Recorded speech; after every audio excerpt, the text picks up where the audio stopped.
I am absolutely convinced that Juan Soto watches this channel. He has to watch this channel.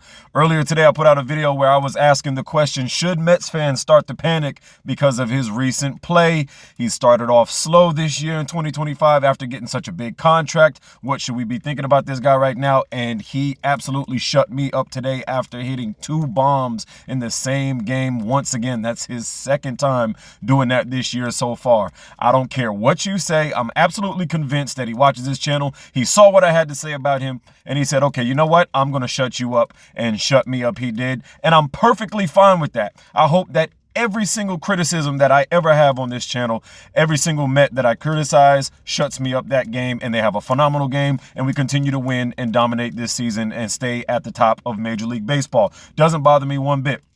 Welcome to the Mets layer. Let's talk New York Mets baseball.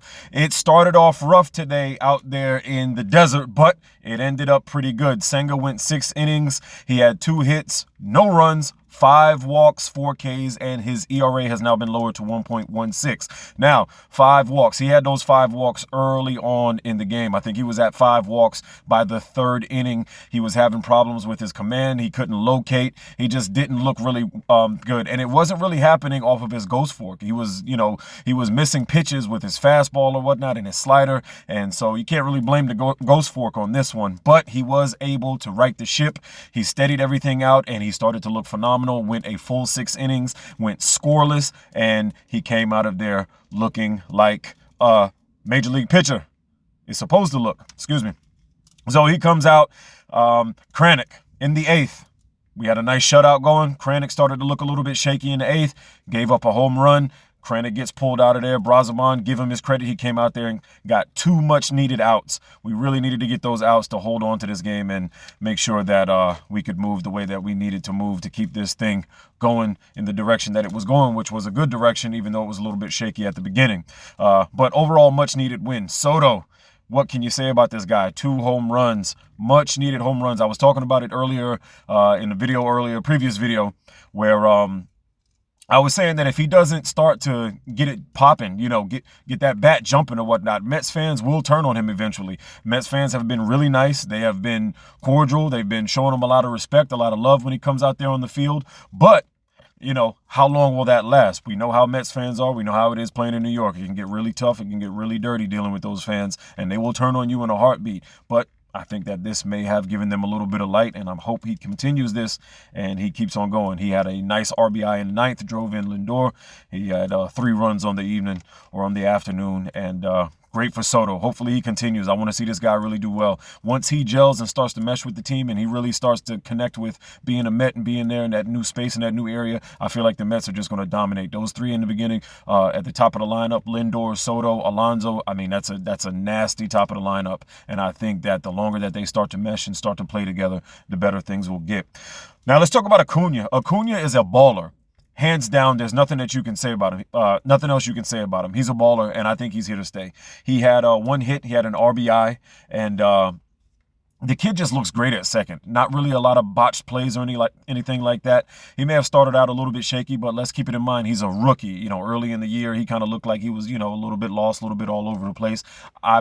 I'd imagine that any one of us would too if it was our first year up at the show. I mean, that's a pretty big jump from AAA up to the show. I mean, it's night and day. If you've ever been to a AAA game, you know what I'm talking about. Big jump.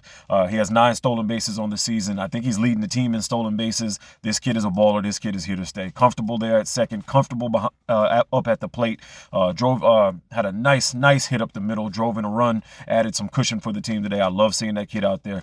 Beatty was back up again. Beatty's back up again. And as usual, Beatty is struggling with major league pitching once again. He had 0 hits today. I think he was 0 for 4. But defensively, he did look okay. Didn't have anything bad to say about him defensively. But he just still continues to struggle up there at the plate. But when he goes back down to AAA, he looks phenomenal. He's hitting home runs every other game, RBIs, doubles. The kid just is comfortable down there in AAA. I don't know why, but he just cannot do the same thing up at the show. But we'll see what happens with him. Lindor looked really nice today. He had 2 doubles, 2 RBIs, and in the 9th he put up a pair, put the Mets up 6-1. gave the Mets the cushion that they need at this that they needed at this point. The game is pretty much over. Nothing to really worry about at this point. All we needed to do was just come in there and close it out, and that's what happened. Alonso had another rough day. This is back-to-back games for Alonso. He went 0 for 5 today. This is second game in a row where he hasn't really had any hits or anything like that. It's going to happen. This is what happens. I mean, this is Major League Baseball. He's not going to get out there and jack home runs every single time he gets up to the plate. It's okay. Nothing to really worry about, nothing to really fret about. The guy is still leading in about 5 or 6 different statistical categories in the NL, in the National League. So, I mean, he's still one of the best hitters in baseball. I don't expect this to continue for too much longer. I think that, maybe just a little bit of a, couple of down days or whatnot, doesn't matter. We were still able to get the series, take the win, and, that's really all you can ask for. As far as the series is concerned, this was a great win. It was a much-needed win.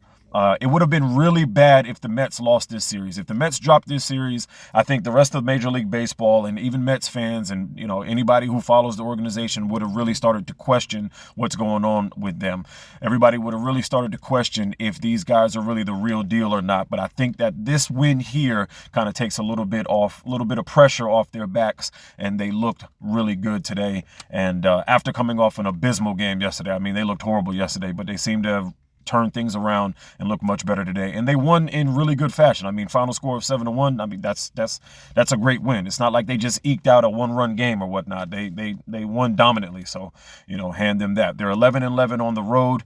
They now move to 24-14 on the season, and things are still really looking good with this organization. And I want to see things continue to look this way, because this is one of the few chances, one of the few opportunities that we have to really go the distance and really get deep into October and make some noise. That has to happen. Mets fans want it. Cohen wants it. We all want it. So we need it to happen.